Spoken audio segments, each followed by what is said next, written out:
Alrighty, are we recording? We are recording. Okay, so for today's class, we are going to be talking about drum loops yet again. However, we're going to be working on a different genre of music.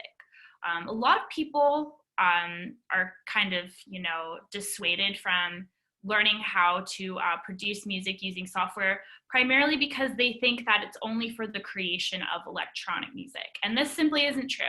You can use audio software to make any genre of music that you want, be it rock, pop, electronic, jazz, all different kinds of music. Not only can you record and upload yourself singing, playing instruments, or anything like that, you can create your own instruments using the software that sound very similar to live acoustic instruments. And so that's what I wanted to get in a little bit today, getting into more of the organic sound and some of the capabilities surrounding that in this software. So just a quick refresher. We do have our drum loop that has been loaded up into a MIDI track. Again, the difference between MIDI and audio tracks is that in a MIDI track right here, you are able to draw in individual notes on a piano roll.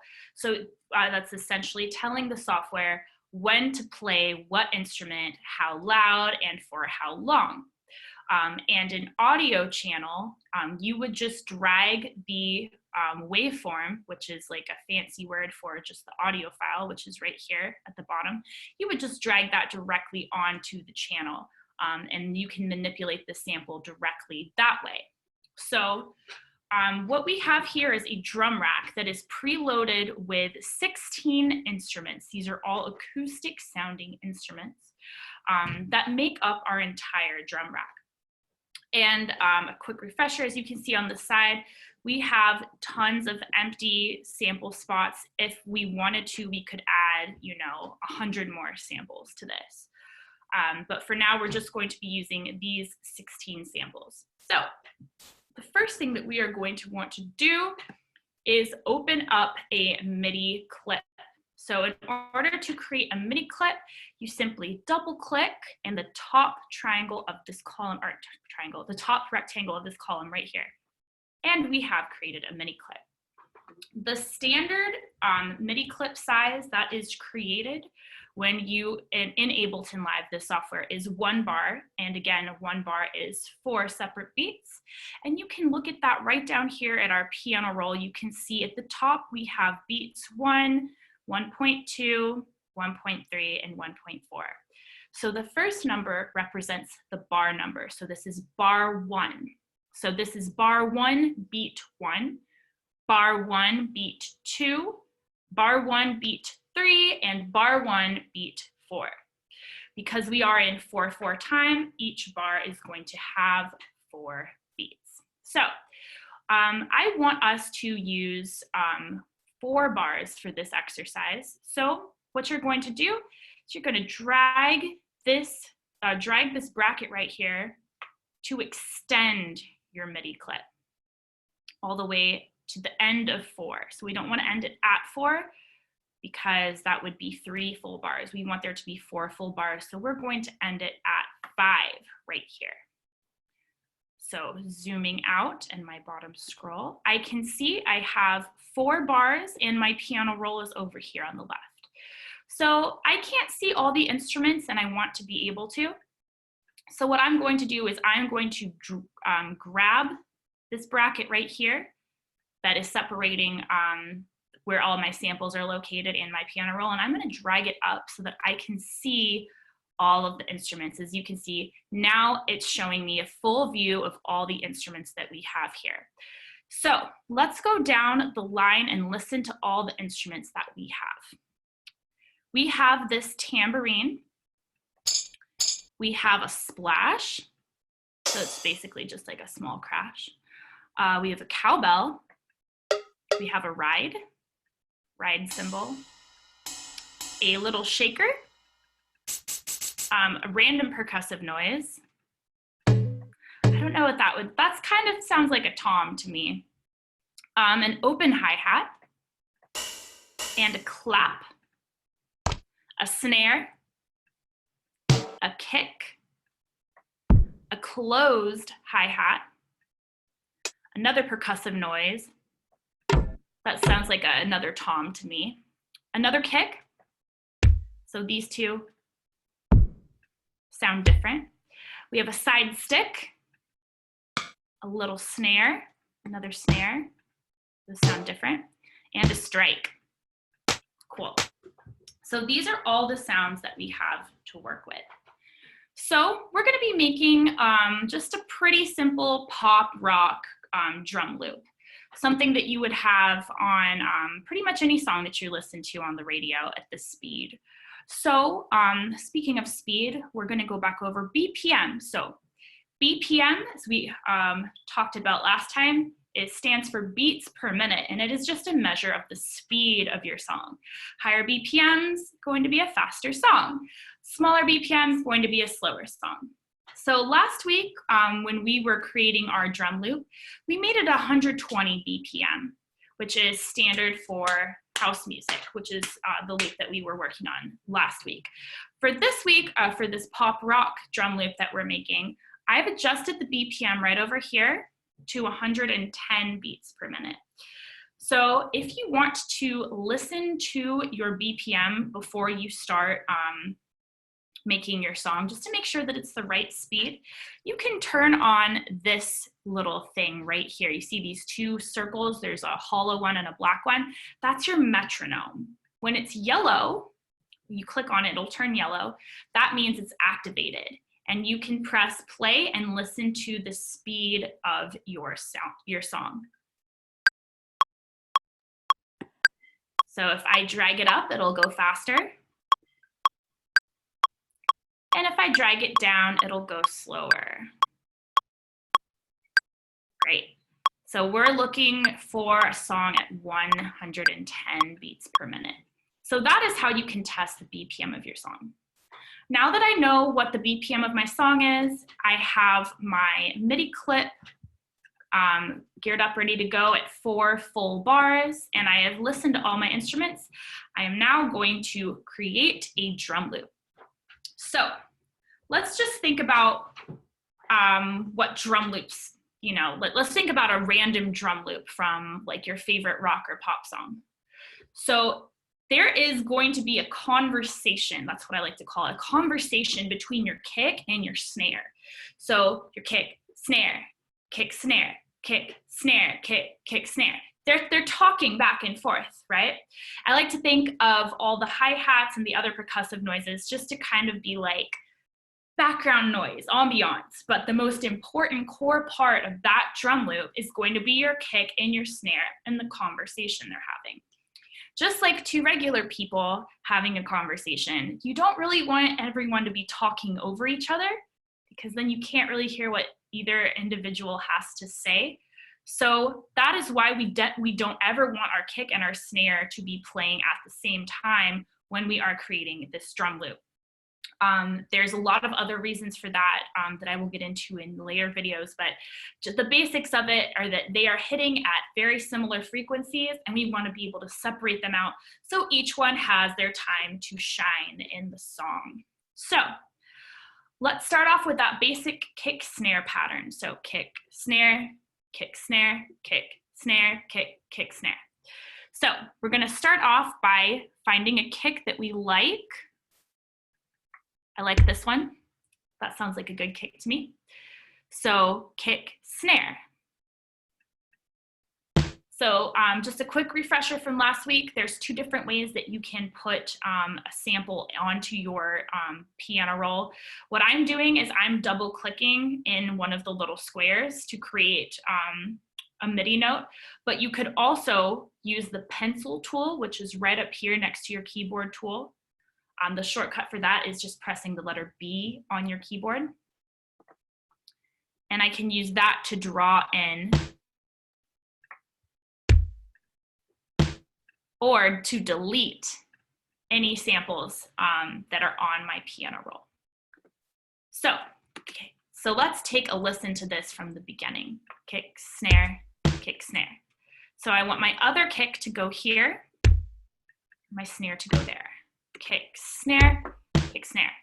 So your kick pattern in rock music is going to change bar to bar, but your snare pattern is pretty much going to stay the same. Your snare, just like the clap in house music, is going to happen on the second and the fourth beat of your bar. So 1, 2, wait, 1, 2, 3, 4, 1, 2, 3, 4. So that's when your snare is going to happen. So keeping that in mind, I'm going to highlight this entire bar with my 2 snare samples, and I'm going to duplicate it all across my drum loop. There's 2 different ways you can do that. I can either right click and hit duplicate, or I can use my shortcut, which is Command D, or for my Windows users, that's going to be your little Windows icon and the letter D. So that's how I duplicate my snare over this entire 4-bar loop. So now I'm going to listen to it and decide with my ear what seems like a good place for the kick to go for the rest of the 4 bars.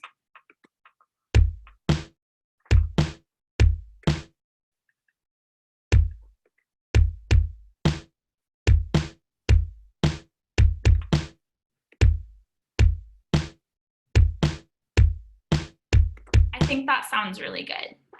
So now what I'm going to do is I'm going to highlight those 2 bars and I'm going to duplicate them so that that happens over the rest of this 4-bar loop as well. And now I have my very basic kick snare drum pattern.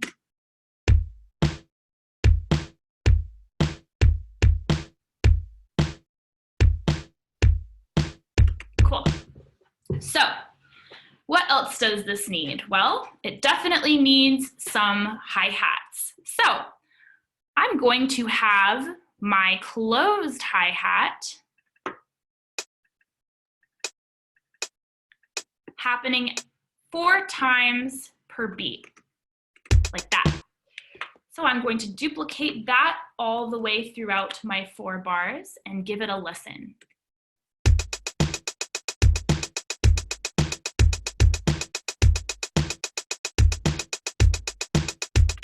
Nice.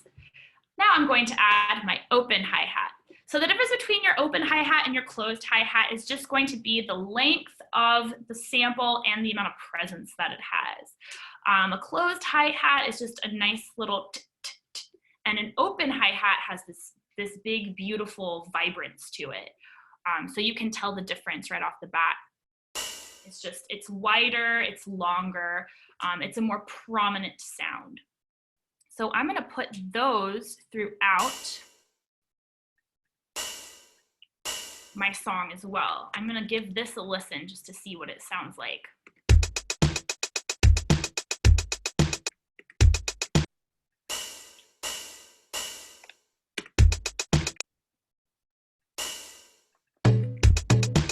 Okay, so I'm gonna use the splash instead.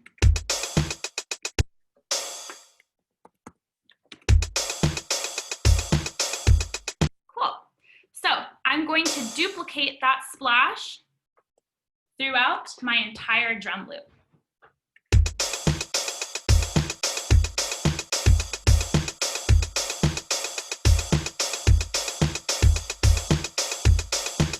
Cool. So remember, if I decide I want to change any of this, it's very, very easy to do so. Let's say that I want my splash to happen on the first beat of every the first of every beat instead of midway through. I can simply highlight all of my samples and drag them all over so that they start on the beat that I want them to start on.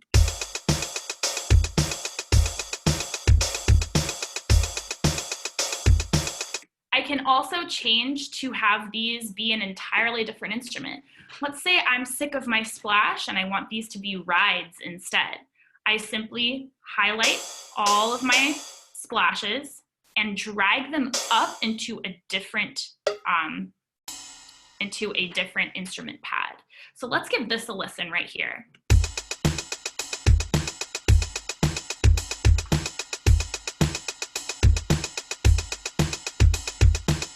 think that sounds fantastic. So now I'm going to sprinkle in some other drum sounds into my loop, starting with, how about a shaker and a tambourine? So let's put tambourine and shaker offset like that, and let's hear what that sounds like. It might not sound good, but you know, it's just most of producing music is trial and error. So let's give this a listen. So I don't know if I like that, but I think if I had just two of them, it would sound cool. Like that. So I like that. I think I want that to happen twice every bar. So I'm gonna duplicate that and give this a listen right here. I think that sounds good. So I'm gonna duplicate that all throughout my 4 bars. Again, I can right click duplicate if you want to, or the easiest way is just Command D. Okay, so now let's give this a listen and see what else it could use.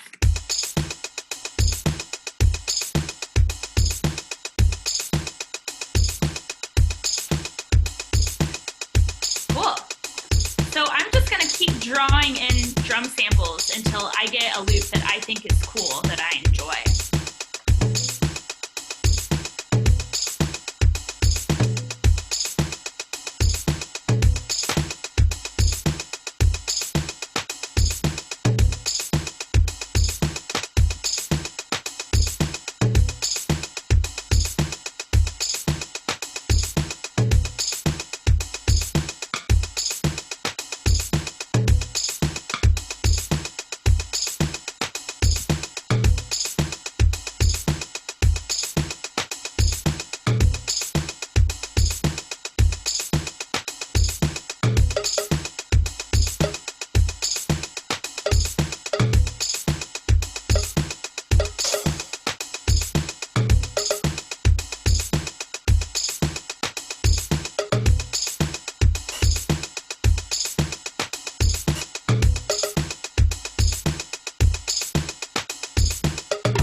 Great.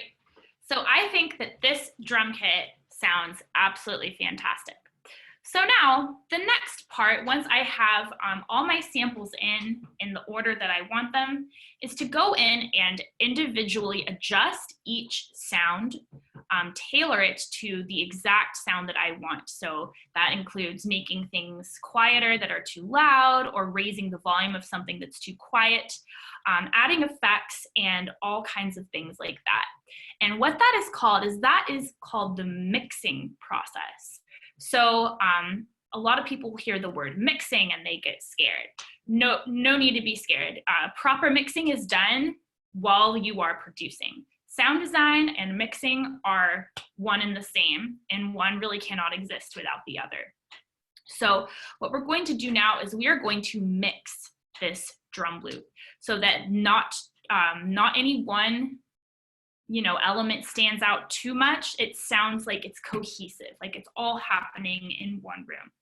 So in order to do that, we are going to need to listen to the sound and decide, make choices about what is going on in the song and what do I want to change. So let's give this a listen.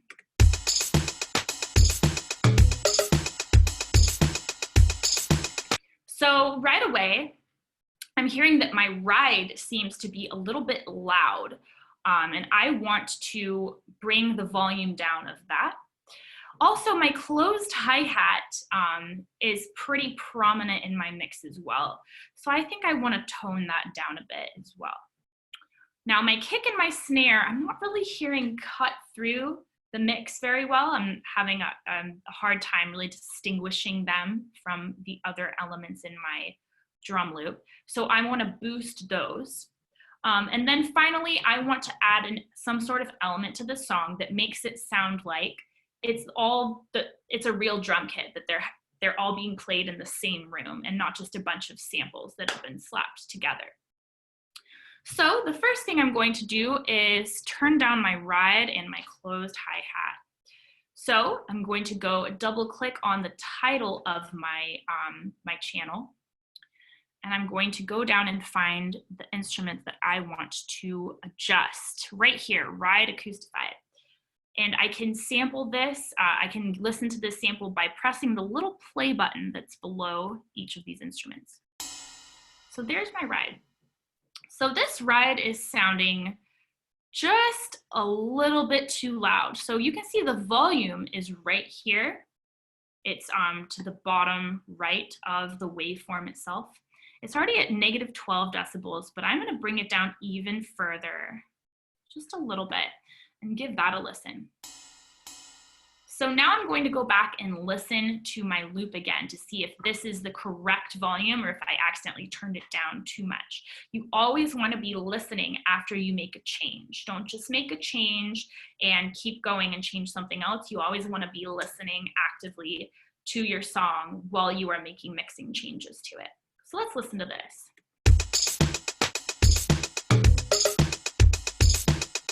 That's pretty much exactly where I want it. I could come up a little bit. Let's listen to that. Yeah, that's what I wanted. Cool. So now the next thing I'm going to fix is going to be my closed hi-hat. It's acoustified. So there's that instrument. I'm going to preview it by pressing this little play button. So this is just a little bit too loud. So I'm going to turn the volume on this down a bit as well. Now let's go back and listen to the change I made to make sure it's what I want.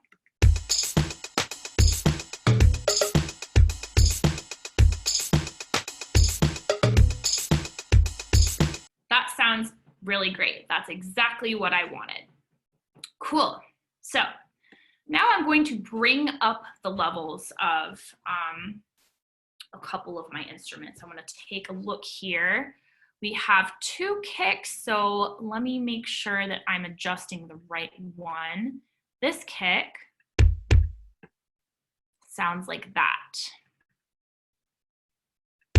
That is the right kick. So I'm going to look at this. This kick is already at -12 decibels, so I'm going to bring it up just a little bit to see if that makes a difference. Now I'm going to go back and listen to my song and make sure that I did not over adjust my kick.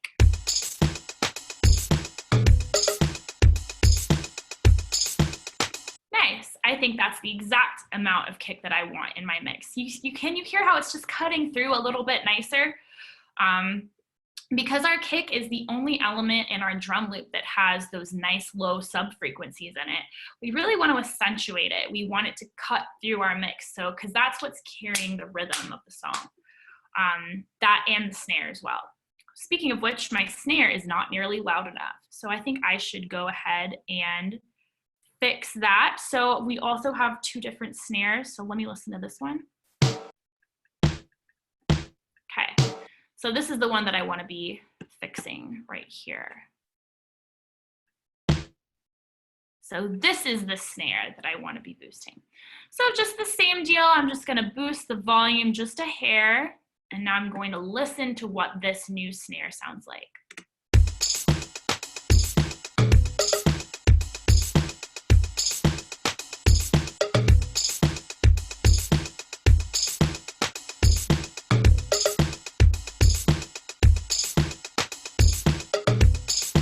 Cool. So that is a pretty well mixed drum loop. So I'm going to give it one more listen just to see if there are any other instruments that are just standing out in a bad way. So let me listen to this loop again.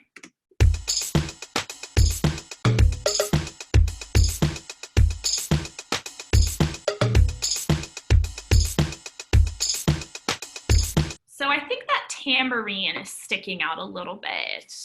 Just those high frequencies, that little squeaky sound. I'm not saying it's a bad sound, it's just a little overpowering. So I want to turn this down as well. So I'm gonna go back into my drum kit, find my tambourine. There it is. Click on the name of it to see sample. Cool. So I'm gonna turn this down a little bit, just like I did with my shaker and my ride. There we go. I'm going to listen to my loop to make sure that that is the exact amount of volume that I want.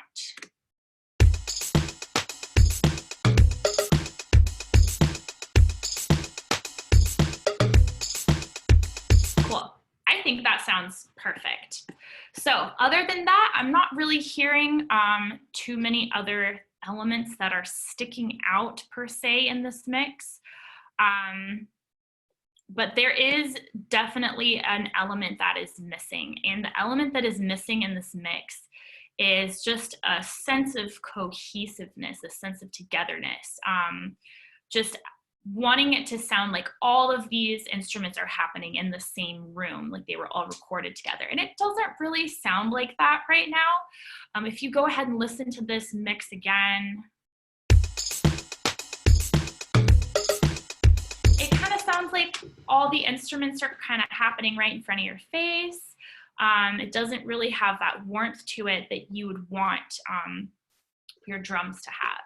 So we're going to add an effect, and this is going to be the first time we've talked about adding effects into a song. So we're just going to start off with the basic, most simple effect that there is, and that is reverb. So what is reverb? Reverb is essentially spreading out the stereo image of your sound to make it appear that it's happening far away from you. The more reverb, the farther away it is. Another way of describing reverb is go into the middle of an empty gym or an empty church and say something really loud. That echo, it's not really an echo, but that sound that happens afterwards, that's reverb. So it basically is just giving your sound the appearance that it is happening in a large space that is bouncing the sound back and forth to create that nice fuzzy reverb that we all know and love. So in Ableton, I can find reverb under my audio effects. So I go to audio effects, scroll down until I find my reverb. And as you can see, I can expand my reverb, and there's all different kinds that they have available. There's a hall reverb. These are all different types of halls. We have our room reverb with a bunch of different rooms, and then our special reverb. So these are all a little experimental. Have fun playing around with those on your own. But I'm looking for a room reverb because I want it to sound like this this drum loop was recorded in a recording studio in a room. So let's look at some of these rooms. We've got a snare room, a small chamber, a medium room. I'm gonna try this drums room right here because that looks like it was tailored to our drum kits. So I'm going to drag this reverb on to my channel. That is one of two different ways that I can put an effect on my channel. The other way I can put an effect on my channel is by having my channel selected by clicking on the name and then double clicking on the effect, and it will load itself into my channel. So now I'm going to listen to this drum loop with my attached reverb.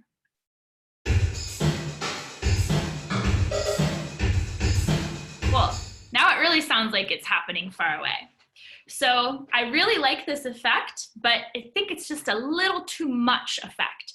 So we are going to change that right over here within my reverb itself. So you can see right down here, the only, these are all important, but the only one that we're going to be worrying about today is dry/wet. So dry/wet, essentially what that means is a totally dry audio signal would be one that has zero effect added to it at all. And a wet, 100% wet effect, or wet channel, would mean that the effect is applied completely. So it's like 100% applied. So we want something that's like kind of in the middle. So I'm going to turn my dry wet down to mostly dry and see what this sounds like.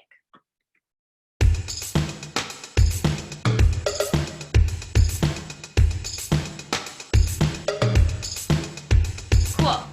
So now it sounds like it's all happening in the same room together, doesn't it? Isn't that cool how that works?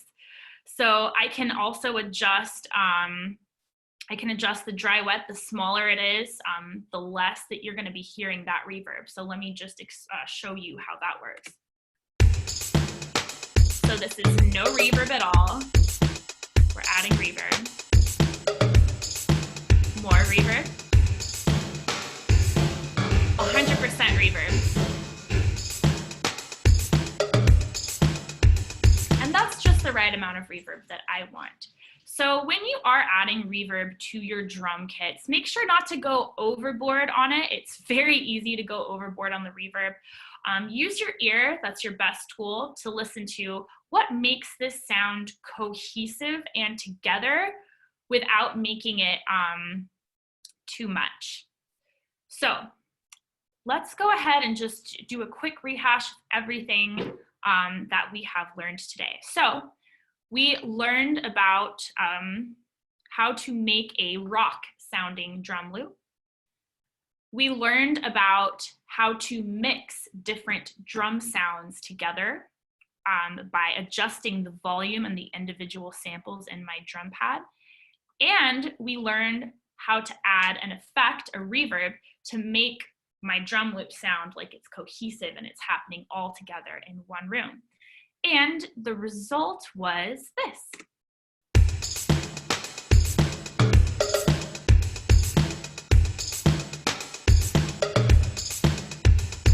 Cool. So that is everything that we learned today. As always, if you have any questions, feel free to reach out. And I hope everybody has a fantastic time producing. And everybody have a great weekend.